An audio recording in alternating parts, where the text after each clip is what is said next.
Hello, hello everyone. Welcome to another series of the Community Talk with the Connect Hut.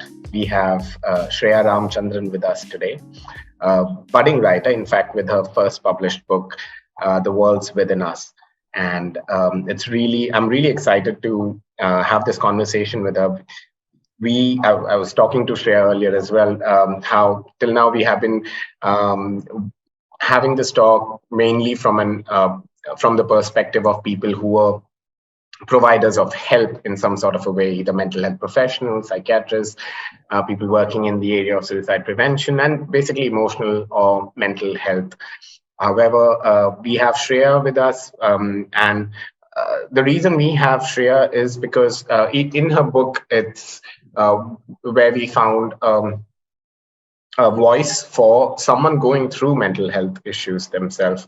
Although it is a work of fiction, we personally did feel that the book had a lot of subtle vulnerabilities that someone going through such a difficult time as going through depression or even anxiety for that matter can come across, and how the different dynamics could be played out in their life. So it was a really, really beautiful read, Shreya. And maybe you could just share a small introduction about yourself, and to before we can just start it off as well, right? I know you have written this book, but maybe something a bit more personal about yourself to just start off the whole thing. So, firstly, thank you so much for that intro. Yeah, so like you said, the book is fiction, but I think it draws a lot from. It was important to keep the book fiction because trying to write about my own life, I think, isn't as interesting as fiction can be. So I think the most personal thing about me is the book. Because even when I started writing it, which was like a few years, actually 5 years ago, 4 years ago, it was always with the idea of, there's a lot in everyday life that you don't really get to express yourself with. But maybe through writing this, it's like a mode of saying more than you can say on a daily basis. So I don't think there's anything that you need to know outside this book to really know me. A lot of situations and places, growing up, things like that in the book have been present in my life as well. A lot of them haven't. And the kind of things that I imagine, obviously, one of the main relationships in the book is Ami and Sam, the sisters. And I have a sister as well, a younger sister, just like Sam. And there are bits of that relationship in the book, but also there's a whole world that Sam, I feel, goes on in Sam's head, which I don't think, or I don't know for sure, is something that my sister experiences as well. But I think that bond I definitely drew on. The family setup is also similar to my family. But I had to fictionalize a lot because it's weird because, like, especially with your family, you don't know that much about them, I feel. So you have to make things up. So it's like when I was writing from each character's perspective, I was imagining what it would be like to be them. Other than Ami, I don't know what it's like to be these other people. And sometimes it is just so difficult to even, this is funny, right? Even when you have to write down your own perspective, it is so really difficult to kind of work through your biases, your own worldview, and be able to rise above it, and then get a perspective into what you are doing or thinking, and what are you really responding to, and then trying to also see that from other people's perspective. So a lot of empathy is possibly needed. So how was that for you? Actually, it wasn't difficult, I think. It was really easy. Real life is tougher, I think. Because in fiction, you know exactly what everyone's going to say and do.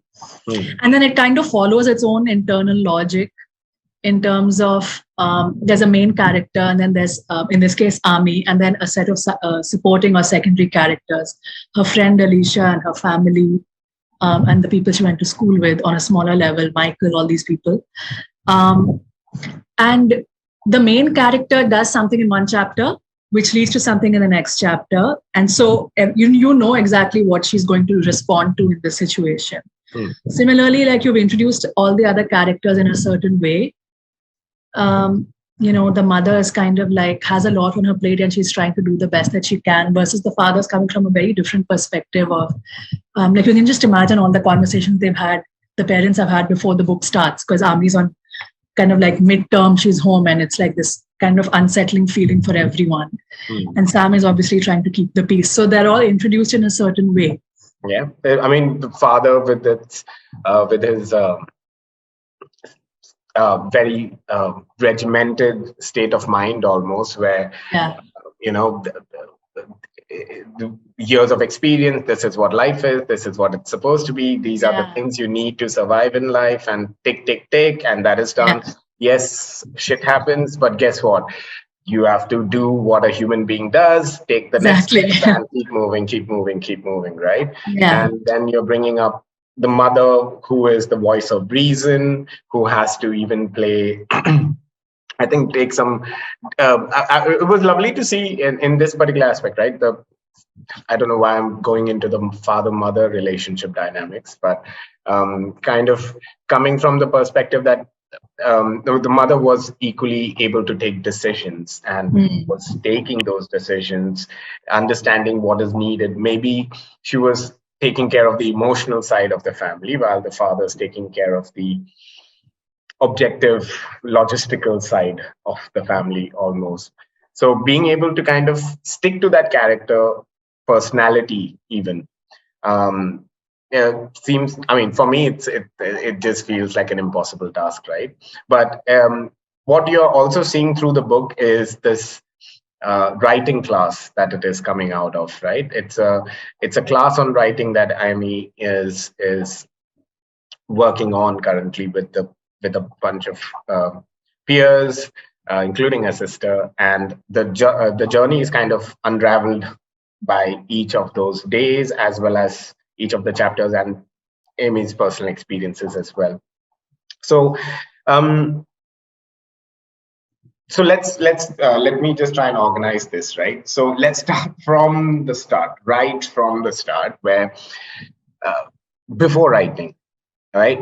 Before writing, what came up, what happened that was writing your first choice, even for that matter? Is this your choice? Is this the career that you're looking to build? And maybe take us through your decision to even write a book in the first place, because I know I don't mean to be judging you on your age, but for a young person to even consider writing a book and then take 4 years and invest yourself and do all of these things, these are not normally naturally seen in society, at least not in the part of society that I come from. So if you could take us through that journey a bit, that would really enlighten us as well. So I think you're right. Like, taking 4 years out to write a book isn't a viable option. And it's kind of not really what I did, because I always had a day job or whatever while writing my book.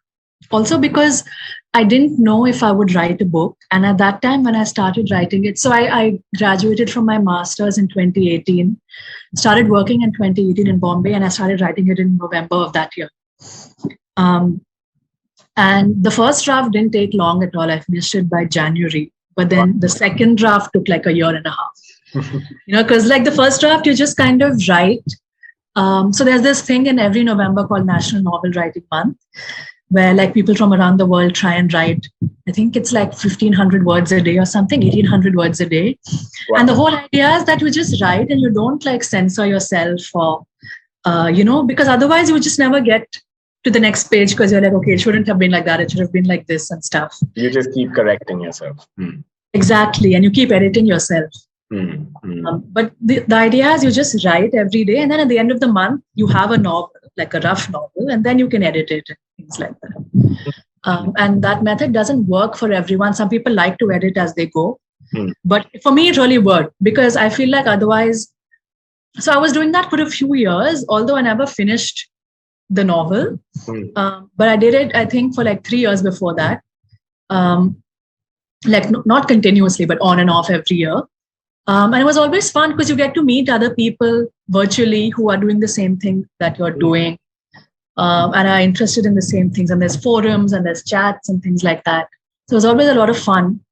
But I think after that first draft, it took a year and a half to actually, firstly, take some time away from it and then come back and say, okay, maybe these things work, but these things don't really make sense and I have to work on it. And then you start thinking about like the structure of a novel and learning about all these things, which was very new to me. Because before that, I had never really written a novel, like something so long. Before, it was always short stories or poetry and things like that. So like learning about, there's this resource online called the Story Grid, which is really useful. So like learning about like the pacing of the novel, the main characters, and something should happen here that leads to this and so on. Mapping out the plot, all of that stuff. That took a long time, and then like showing it to editors who had their own feedback. So I think I started working on it because I just felt like, I don't know if it's because I had just finished my master's and I was back in India working, and it's a very different life, like when you're working compared to when you're studying. So maybe I wanted to hold on to some of that, like doing something for myself, because working is quite like you're quite anonymous in the giant scheme of things. I didn't know anyone like when I started working here. And it wasn't, I mean, like not all jobs are that much fun all the time. Not all jobs, huh? So I guess I used to come back home, I used to wake up like in the nights or in the early mornings. I used to write this even past November. Like obviously November, you're kind of doing it because everyone else is doing it.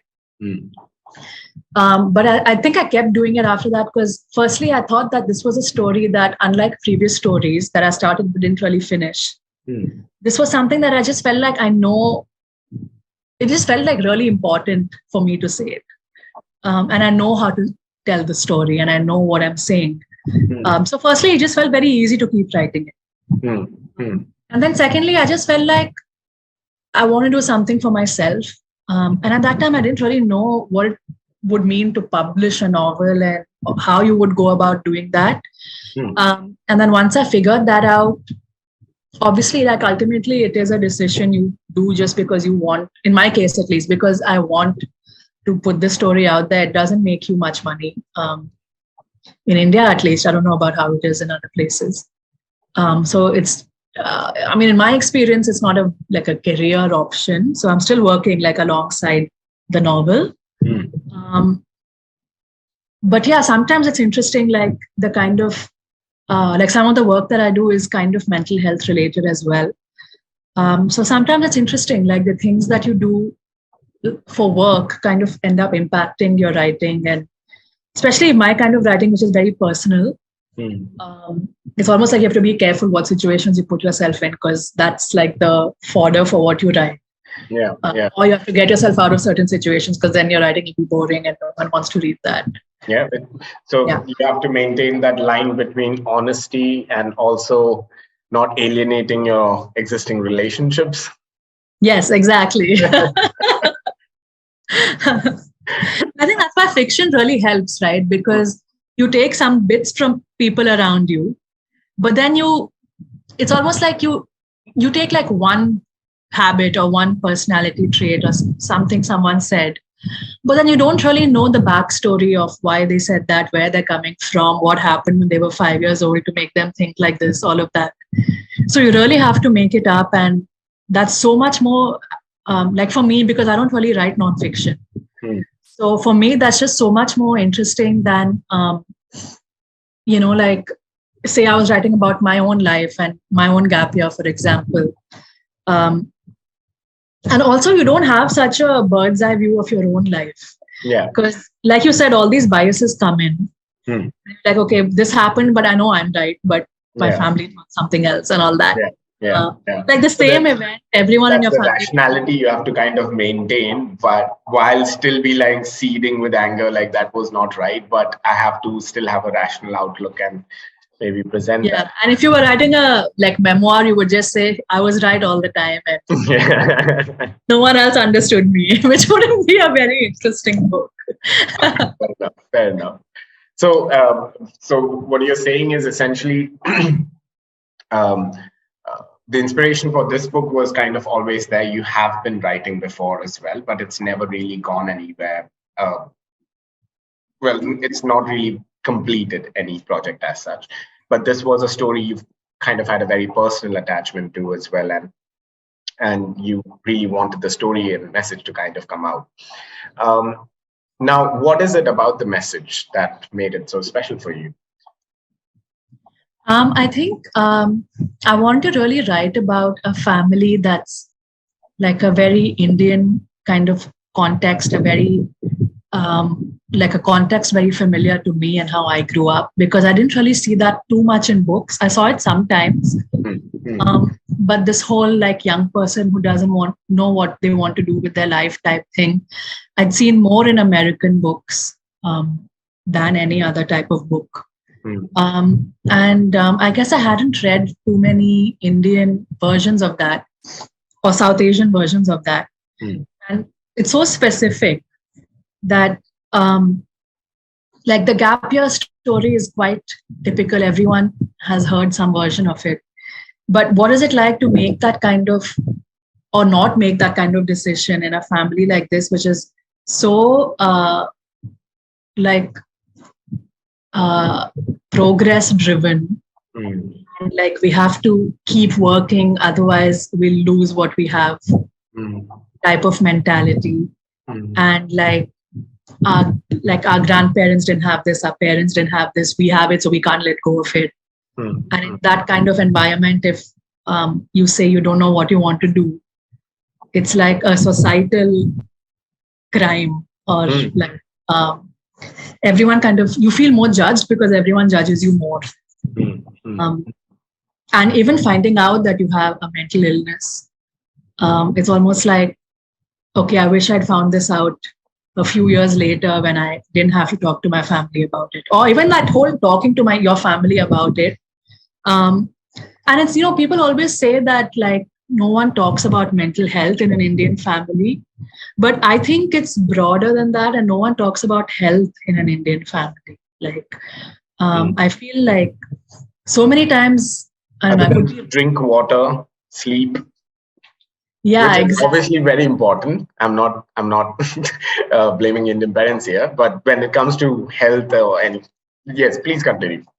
Yeah, you're right. Like even going to the doctor if you have like chest pain is like, it's almost like you have to really deserve it. Like if you're really in pain, like, okay, I'm in pain today, but I'll wait 3-4 days. If it's really bad, then I'll go to the doctor, because firstly, it's expensive. And secondly, like private healthcare is expensive, and government healthcare is just so like overburdened and stuff. So you have to go to private a doctor, and then it's like, oh, but I'm not that sick yet. Maybe it'll get better. Like you're like judging your own self all the time. You're not giving yourself the luxury of being in pain.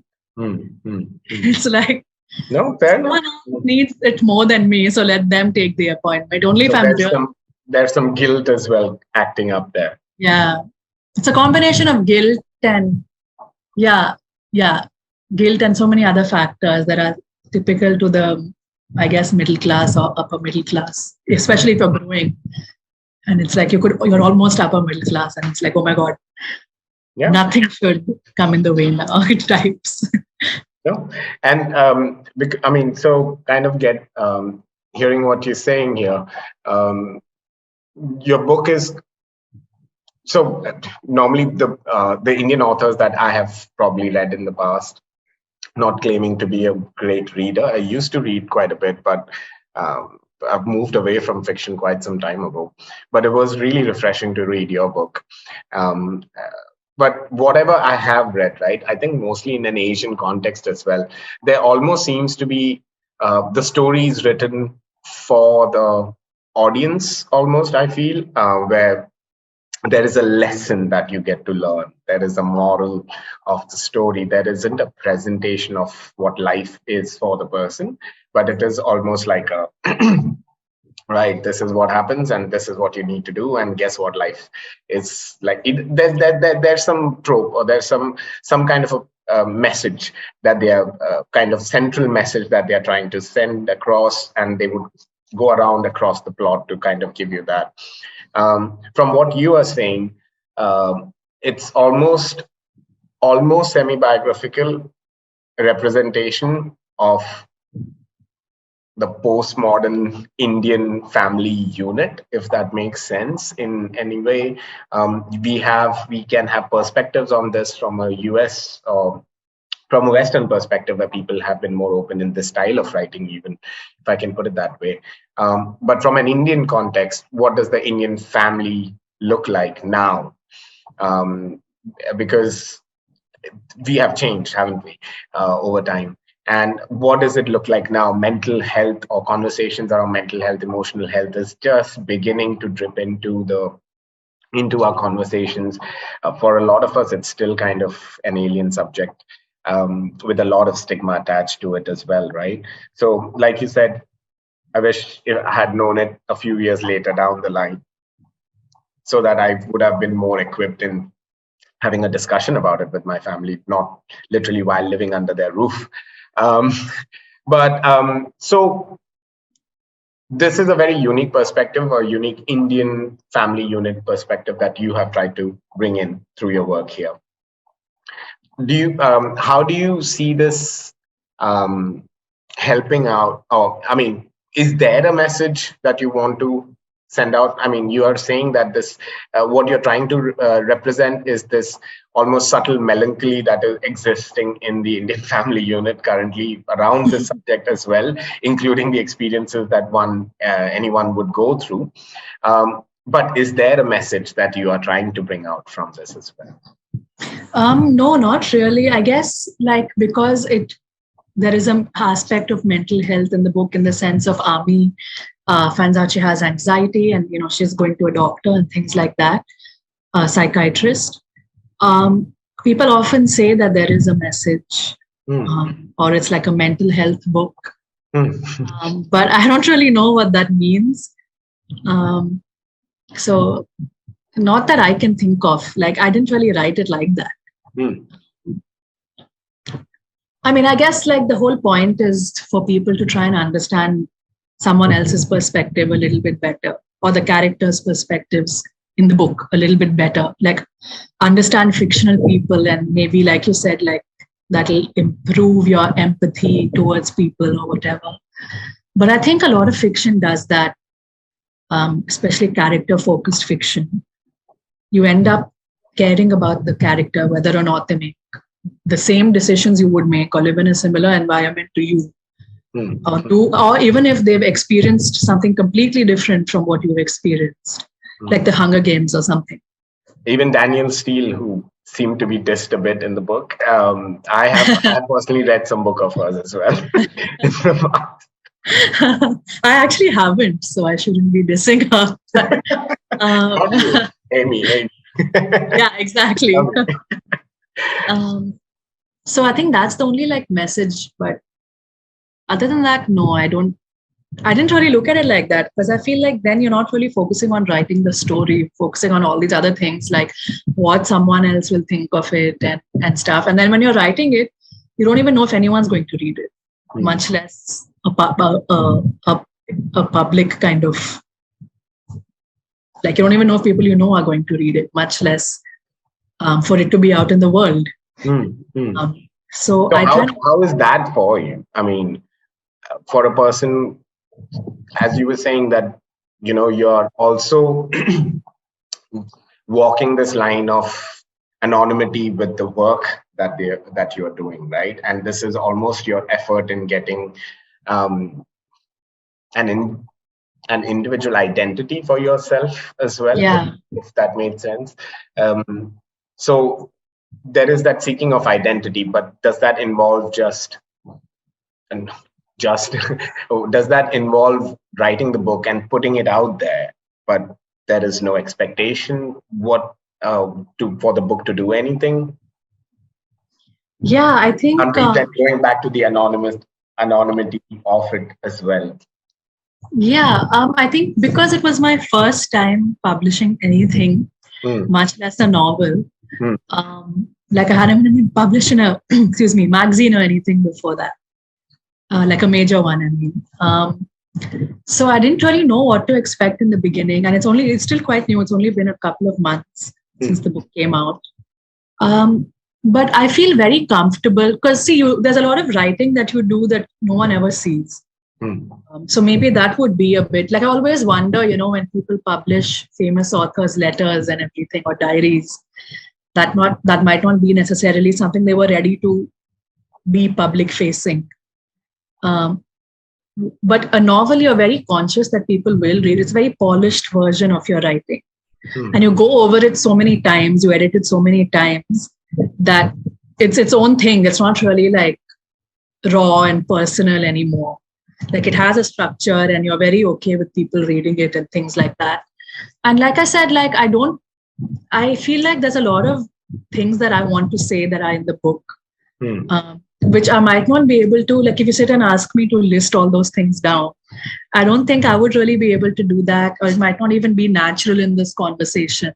But in the book, it makes sense for those things to exist. So I'm actually very okay with the book being public. But I think there's a difference between the book being public and me being public. I don't know, like whenever someone reads a book or watches a movie that they like, they want to know about the person who made it. I guess even I do that, but I don't know. I feel like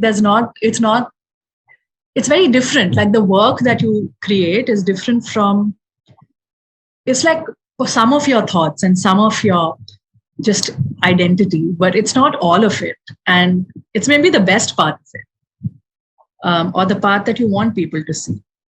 So, yeah, I don't know if that answered your question at all. So you're essentially saying that there has been some censorship that you have put in place so that you're not going to be completely out there in front of everyone as well. But there are still enough parts of you in the book to kind of still, have that identity of yours that is gone out in the world. Is that kind of what you were trying to say? Yeah, and censorship, like not in like a bad way. No, not in like I use stronger words for poetic impact. But also, I think like when you write and you put something into the story just because like you had this like deep thought and it seemed really interesting, and it's because it comes from that. It comes from like you wanting to put your own like genius thoughts down. When you write it, you kind of realize that it doesn't really make sense in the story. So the only things that make sense in the story are things that the characters would naturally do and say, which because you've spent so much time writing them and like creating like character sketches and all of that. So by default, there's not everything of yourself can't be in the book. Only the things that make sense for the people in the book who don't know you and don't care about you. They're just living their own life. And then like the best part is like sometimes when you write, like at first, obviously, like you're very self-conscious of yourself, in the first few pages. But the best part is like when you write for like 15, 20 pages and you get into it and then you totally forget that you're writing it and Ami and Sam don't actually exist. You're just like, okay, this is what Ami would do next. And then sometimes you write a paragraph. You end up creating a persona, all these compartmentalized personas inside you, and it's them emoting themselves. Yeah, it's like you create a world and then you like for a while you like believe it actually exists, and you like come out of it at the end of writing it, which is good because if you were in it, if you were like consciously in it when you were writing it, then you would be censoring yourself, editing yourself, all of that, or worrying about how some reader will look at it. True.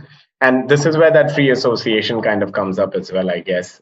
You said the first one you were done in a space of 3 months max? Yeah. Should I say 2 months? 3 months. 3 months, right? And all of this was pretty much done as you just doing a regular write-up every day. So you said they're waking up early morning or doing it post-night. So Obama used to have this thing, right? Like every evening post 10 p.m., he had a set time from 10 to 11. I spend time on my book, no matter what comes, rain, shine. Every day, write something from 10 p.m. to 11 p.m. or 11 p.m. to 12 a.m., whichever was the time I remember. But that kind of a discipline is kind of needed as well, which can be difficult for the most of us. But that consistency of just writing it, and so this is a part that was presented in the book as well. I think Sharon spoke about the principle, spoke about how writing can be cathartic. So would you say that writing for you was cathartic in this manner? Firstly, like, it's funny that Sharon said that, because I don't think Sharon has done much at all too. But I don't know if it was cathartic. I think, I don't know, maybe it's just too far back and I don't remember it, because it was 2019 when I first finished writing it. So that's a long time ago. So I don't really remember what it was. And now I've just like read it so many times that I don't know anymore what it was like when I first finished writing it. But I don't think it was cathartic, because I think that, I don't know. It's much more conscious. It's like, okay, I started writing this and I finished it. It doesn't really feel like raw, like, I didn't know all these thoughts existed and I've kind of discovered them now. It wasn't really like that.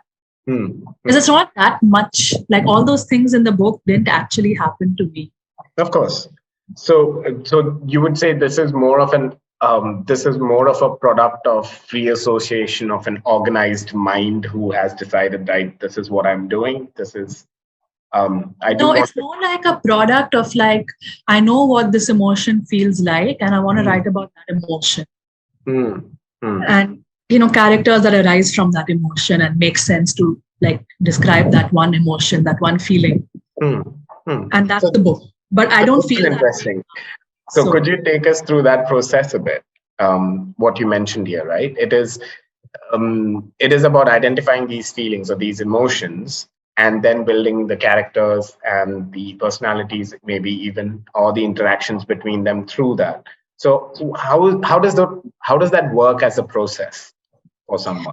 So I think it's something that I had been feeling for a while, like since my undergrad days, of like not really, when people don't really, friends or your family or people around you, classmates, stuff like that, think one thing about you, but then you know that that's not true and there's another part of you, and you're trying to express that, but you don't really know how to express it. And then, like, trying to talk to your family and them not understanding what you're trying to say. And then all your friends seem to be like moving on in life and you aren't. Like that feeling. Which I may have felt back then, but when I was writing it, I was not feeling that way. No, of course. So I think it wasn't really like, oh, I feel this way, so I must write about it to get it really out there. It was more like I have felt that way in the past, and I want to write about that feeling, because like I know how to, like at that time, I felt like I know how to write about this, and I haven't really seen anything that really describes it in a way that's true to my experience.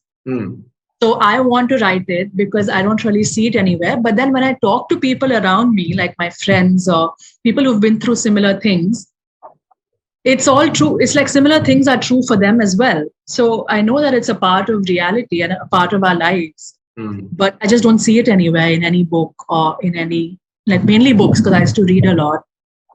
Movies as well. I mean, like Wake Up Sid is not really this. So you don't really see that anywhere, So it really came from that. And so when I finished writing it, it felt like, okay, I said what I wanted to say. So it was very satisfying like that. But I associate like catharsis with something deep inside you that you didn't know existed and kind of comes to the fore and stuff. That didn't happen. It wasn't that deep process. No, fair enough. I mean, and it's only my ignorance that is being shown here, because for me, writing, as like I said, it's one page. One page is all that I've written. So, so kind of coming to understand what this means to even do. What does, I mean, for someone who's completely illiterate in terms of it's a new world almost, right? Where expressing yourself is a thing, and that is not that a lot of us are used to. It's always kind of focused on other people, how things are, and you tend to have a better perspective on other people's lives and what they should be doing and what things need to be done. But that having that same perspective on one's own self can be quite challenging, I feel. Yeah. So great. You mentioned that even before writing this book, you have made attempts, you have written. So when did you start writing?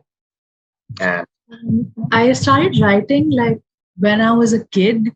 I don't, maybe 9 or 10 years old. Wow, that's young. Yeah. I think it was just all around me. So it was maybe very easy to do or very instinctive to do. But I don't remember specifically what I really wrote about. I think it was basically like whatever I was reading, which was mainly, again, set in like American high schools. Yeah, like Judy Blume, which was all set in American high schools, or Sweet Valley High or whatever. Like, I thought that's what was in a book. So like writing stuff like that. I think at that age, I was reading what Nancy Drew and Hardy Boys and stuff like that. Yeah, I love Nancy Drew. But I never really wrote any Nancy Drew style book for some reason. But like it was always like the high school books and stuff. So it was like things like that weren't very like specific to my life. And then I started writing poetry when I was like 12 or 13. In like this little book I used to carry around in school. And I think one of the reasons I also liked writing was because like everyone associated me, like in school and stuff, everyone associated me with writing, like which I never really thought about before, because that's the first time you kind of like see yourself the way other people see you and things like that.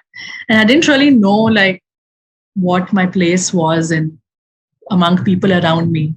But they were like, oh, she's the one who writes. Like it was just always like a thing. Or she's the one who gets like whatever, I don't know what it was, like 25 on 30 or something in essays and things like that. 25 on 30, that's impressive. That was high for some reason. Yeah. I mean, in English or any essay writing and stuff, the max they are, I thought this was the standard rule, right? At least when I was studying, that you don't get, if you have written the absolute best thing, then you don't get it. Even then you have to lose at least 9 points, because they cannot give you more than 21 out of, I mean, if it is out of 30, then not more than 21 out of 30, because then I don't know what would happen. But yeah, but I remember like even then, even for like essays and stuff, when it was like non-fiction stuff, like write about your summer holiday or write about your favorite family member and stuff, I would never really like to do that.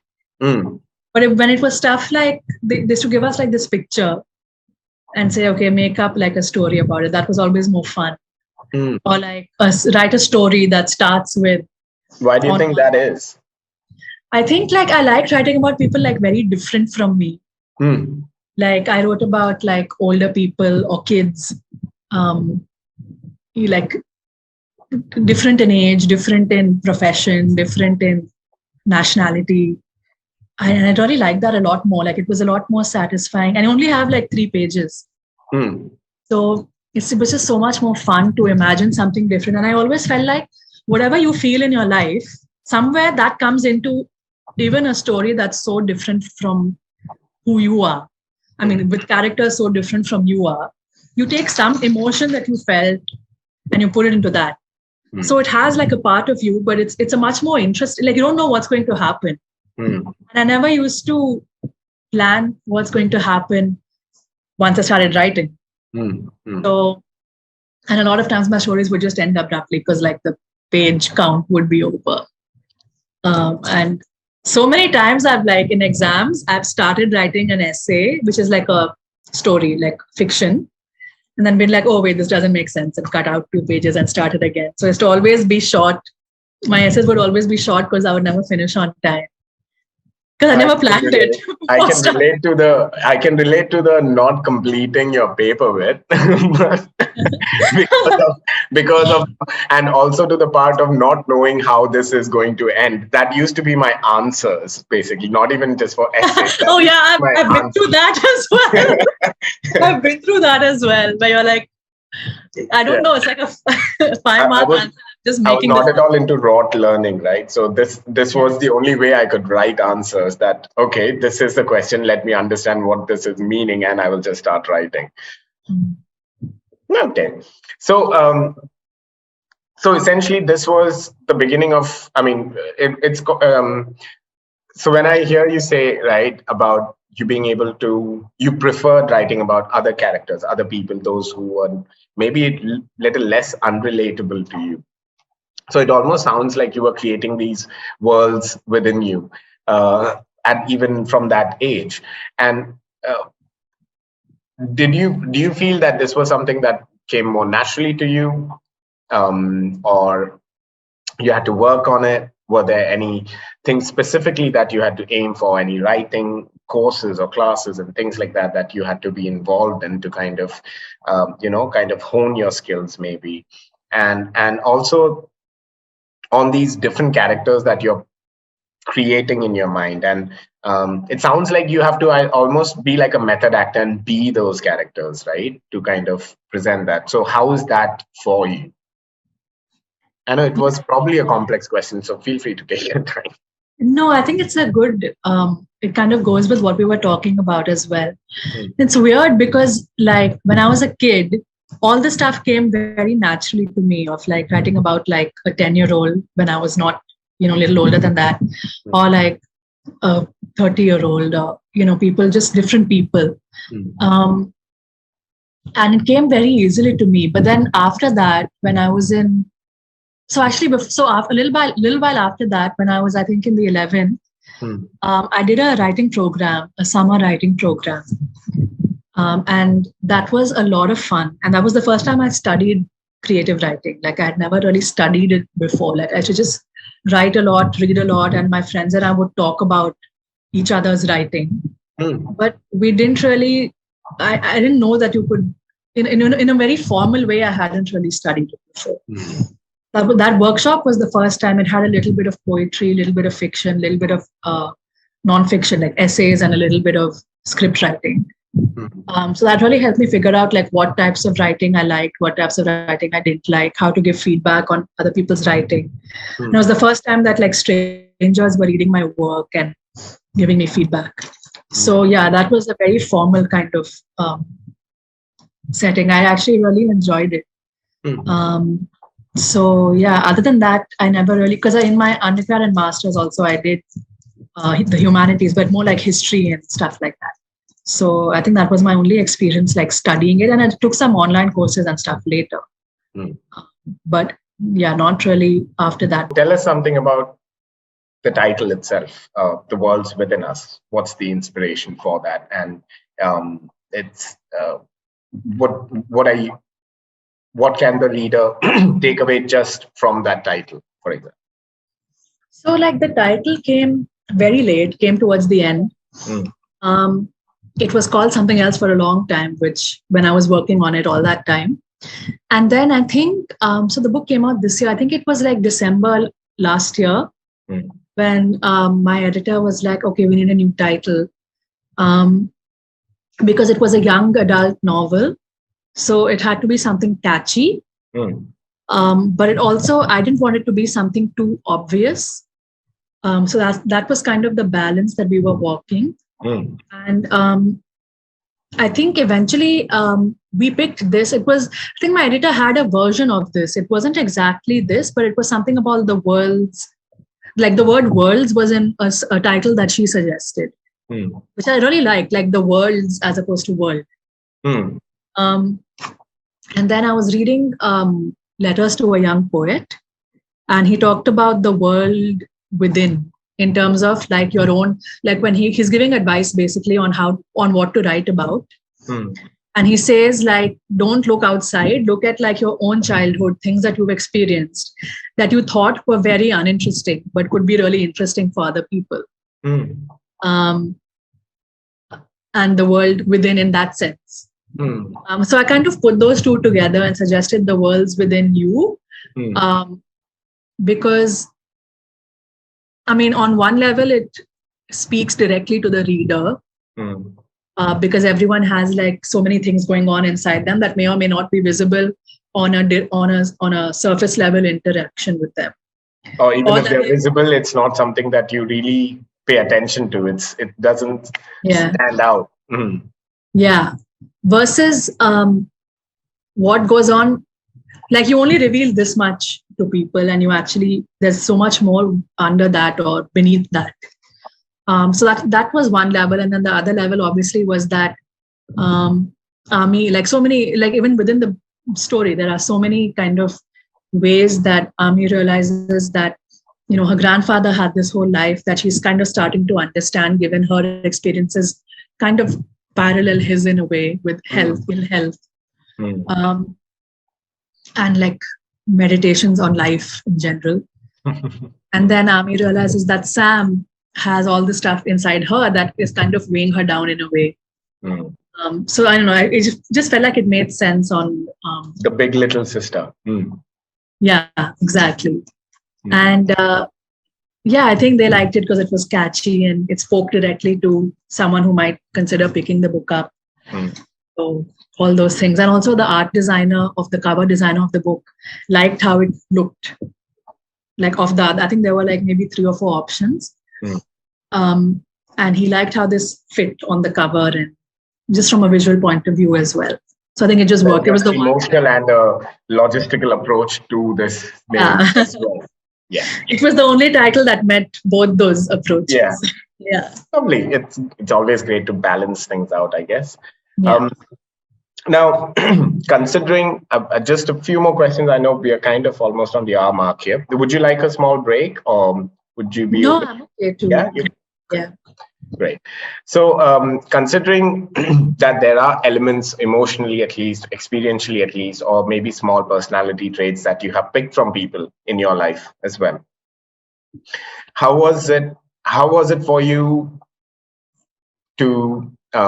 How was that experience for you post writing it when they have to read it, right? When your family has to read it, and probably they would be like,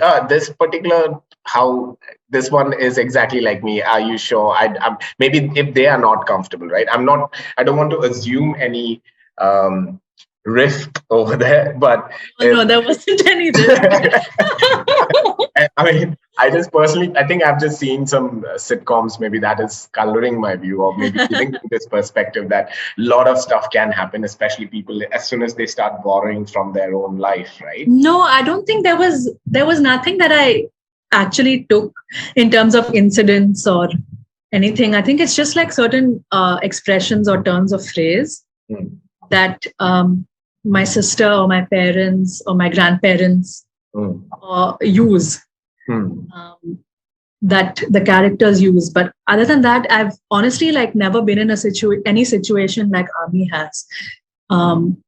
So they didn't really say like, oh, you took this from our life. It was more like my mom, I think, because the mom in my book is very different from my actual mom. So she didn't really find any similarity in that sense. But she just really, I think, enjoyed reading the book. Even back then, I think she read like the first draft of it. But my dad was a bit like, wait, when did I say that? Or like, especially the bits.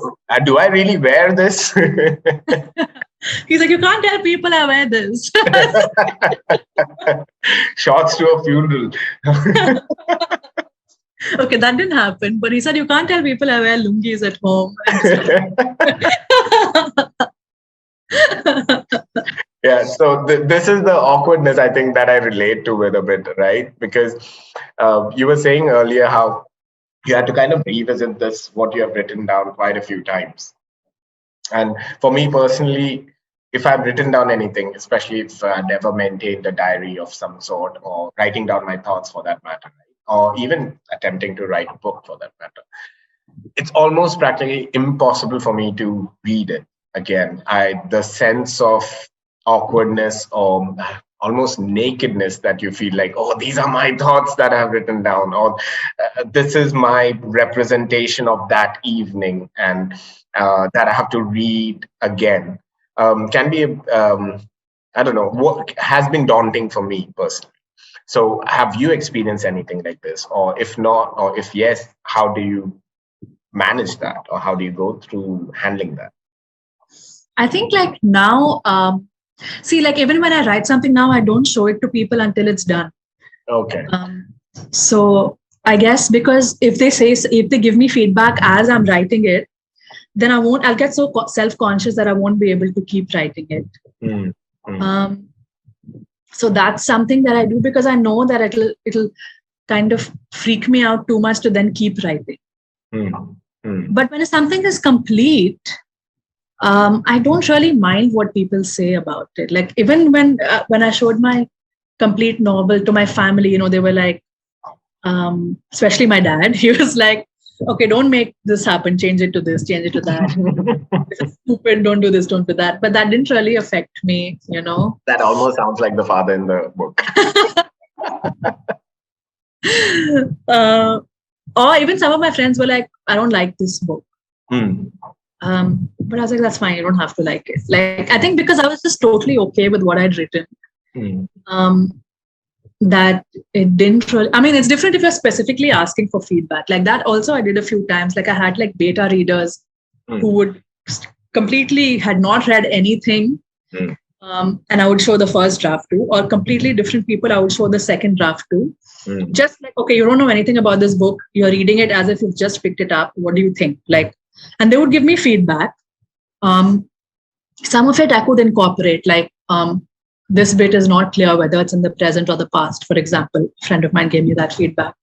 Or there was a reader I showed it to who specifically was 17, because I feel like it was a while since I was 17, and I don't know, like kids might be different now. And like, how do they talk? Things like that. Like the situation would stay the same, but like, how would you express yourself? Or would this happen in like library period or not? So stuff like that was very helpful. Some feedback I got bothered me a little bit initially, but it's not really things I can do anything about. For example, it feels a bit slow and it's more character focused. There's no real plot happening. Like I realized, like I can't really action that feedback because that's how my style is. Like that's how the book is. So if you don't like books like that, you're not going to like this book. But so I think you have to also be more confident in what, like one book can't do everything and shouldn't do everything. Like it has to be clear on what it's trying to say. Like I said, like the whole point of it was like putting that one emotion out there. That emotion is very intangible, and you either relate to it and you understand it, or you don't. You're like, okay, but what's happening? Like, who's she going to beat up in the next chapter? And if you want that type of book, then this is not going to. It's like certain songs, right? You can't listen to like a sad song all the time. But if you're sad and you find that sad song, then it just works. If you expect a different kind of song and then like you play like a very slow song, you're going to be like, I don't want this, change the channel. But then you can't change the song for that. Does that make sense? Yeah, I mean, the book does have its own pace and its own vibe. So I guess in a way, either you can relate, but I did find quite a few things, even though I think age-wise, I may be ahead of that curve a bit more. But even I found things that were quite relatable, coming from that experience point of view as well, or from the feeling, emotions perspective as well. There were quite a few things that I found relatable. So I guess it does. I think getting these feedbacks and things may have been really helpful in kind of understanding who is this target market that you're kind of appealing to as well. And did that help in any way, or how was that for you? Because it can be quite unnerving as well, right? I mean, but like you said at the same time that this was more of getting the product out there than expecting it to kind of make a splash or anything in that regard. Yeah, I think I have trouble like thinking about how my book will be marketed or who the target market is. And for people who are not part of the subcontinent, to get a really great perspective culturally, experientially, what it is to not read something that is again a westernized version. I mean, not a westernized, I mean, they are writing their story, so I do not have anything about them against them. But to get a fresh new perspective in life in this other side of the world. So kudos to kind of getting this message out there, and I really hope that you're able to continue with this ahead as well, right? So to take that ahead, where do you see life taking you from here? So there's book number 1 out just a few months back. It seems to be doing well. I've seen the reviews across while I was trying to do my research. The reviews have been great, and I think some of the reviews have also been quite it's not criticizing, but there's some critical feedback, or they are trying to give you some message as well. So I found a nice holistic conversation kind of getting driven around the book as well. So which was really nice to see. So where do you see the next steps from here for you? You have mentioned that this is not a career. It doesn't pay that well, and at least other than J.K. Rowling and the rest, right? But hopefully you get there someday. So yeah, what's the next steps for you? So I am working on more writing. Yeah. I think like that just comes very naturally. So I don't, like I said, I still don't think about whether anyone else is going to read it or what. I don't really think about now that this book is out. Should I write anything different? It doesn't really work like that. It's more like I just write what I feel like because I feel like it. And if someone reads it, that's great. If no one reads it, that's also fine. Both have their perks. So I think I'll always keep writing because I just enjoy it. I like the process of not knowing what's going to come next as you start writing. And again, like writing about people very different from you. Very, very satisfying. And yeah, trying to read new things. And because I was reading certain things when I was writing this book, so trying to read different things and put myself in a different space now. Yeah, I think that's about it. I don't think anything has really changed in that sense. Maybe Ami can move on from the young adult phase to the how's work life been for her. Yeah, oh God, that's like you need some books to talk about that. Like a sequel coming up. What's happening with Amy and family post this level 1, right? Exactly. Wonderful. Maybe even some COVID anecdotes. I think we're all done with hearing about COVID. I don't think we want to address it even fictionally anymore. Fair enough. No, I agree, I guess. So Shreya, maybe last question for the day. For those who, and there may be a lot of young adults that may be coming across this particular video as well. And what message would you have for them, if anyone, especially if anyone is going through some mental health issues themselves? And because these can be really big tasks to kind of take on board, right? Investing this kind of time, dedication, discipline, and then having to worry about all the other possible things that you have to worry about especially from the middle class Indian subcontinent family, right? There are these responsibilities that you have, there are these things you need to do, there are these decisions that you have to be part of, people you have to impress or at least keep happy. So what is there any message that you have for them?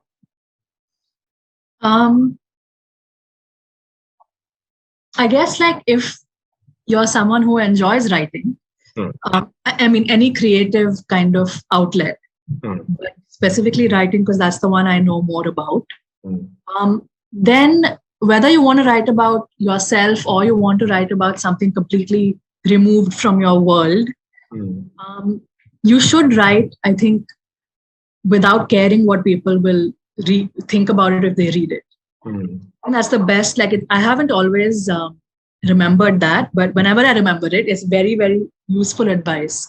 Because then, like I said, then at least there's like all the pressures that you mentioned still exist. But then there's at least one thing in your life that you can control, and that does bring you some kind of satisfaction where you always know what's going to happen next. Or you can change what happens next if you don't like it. You can just take off the last 2 pages. Just change it. And that's an amazing feeling. Yeah. So living life vicariously through your subjects that you have created. Yeah, but also I would say don't try and live life vicariously through them. Like, don't be like, try and bring out all your personal issues through your characters. Don't burden them with that. They don't care about you. So we are not going to go complete BoJack Horseman on this then. No. So you have to kind of find a balance. What's that show where, like, oh God, it's like a show where there's this like serial killer who does all these murders and then writes novels about it, and people think it's fiction. But then he's just, I can't remember what I'm talking about. But no, I think there are a few movies like that where. Yeah, maybe it's a movie. Anyway, don't do that. Don't like. Live your life and then start writing about it in the evening, right? Yeah, or be like, okay, all these people hurt me, and see what I'm going to do to them in my next novel. Do not do that. Do not do that. Yeah, okay. So normally, I don't know what, because when you say don't do that, that's when people start thinking about doing it. So guys, feel free to do whatever you want, and it's completely your decision. It's just that we are not influencing you in any form or shape. TNCs apply. No, great. Thank you so much, Shreya. It has been absolutely wonderful hearing your insights on your journey in writing the worlds within you. In the meantime, I'm gonna share the details of the book in the chat with the people. We have a few people here. If you have any questions for Shreya other than her contact number, please feel free to ask. And Shreya, if you can oblige as well, that would be great. So yes, if you guys have any questions for Shreya, please feel free to ask. The worst thing for a lot of us as well, especially if you're going through it. So when someone is able to present it through an experiential format, even through fiction for that matter, right? It can be something that is very subtly something that we can relate to and be able to work on it ourselves as well. So that's where I guess that mental health, well-being, and that kind of concept kind of starts coming into play as well. So that I think that kind of was really helpful for me as well, reading through the book. Manisha, I hope you are able to get the book as well soon and have experienced that yourself as well. Yeah, it makes me more curious because the person who's written it has not written it with that perspective, and the people who are reading it or taking it are taking it from that perspective. So it's very interesting. I would like to read the book. I have shared the link. The name of the book is Worlds Within You, Worlds with an S. I think it's very unique in that name as well. So you wouldn't get confused as to, hey, who wrote this? So you will definitely find it even through a simple Google search. I've also shared Shreya's Instagram handle in case anyone wants to check out the work she has been putting up, or is maybe in the future we may come to know about Worlds Within You Part 2. Worlds Within You too. Something like that. I don't know. To follow Swaddle. I mean, I like that blog. So okay. So Swaddle is a blog page. So Shreya, do you have any link for that or anything that we may be able to share? Please feel free as well. Otherwise, when we will be posting up the video, we will be taking up this information, any such blog, if even Shreya's blog, if she is comfortable sharing with us, then we'll definitely put it up as well and share it with everyone as well. All right. Thank you. Is there any other question? Okay, that's and I think that that brings us to an end of at least the recording. It has been absolutely fantastic having you over, Shreya. Thank you so much for spending this time with us, and I'm sure a lot of people who are looking to pursue this, and the way the world is in a complicated place at this point, I think more voices would get a route through this discussion as well. I'm sure you may not be putting it that way right now, but this is at least a small part of our project as well. Then we hope it is helpful for others, and I feel very confident that it will be. This discussion will be for them as well. So really, thank you for coming over and having this discussion with us. Thank you so much. Thank you. It was really fun. Thank you, Sachin, and thank you, Shreya. Thank you. Walking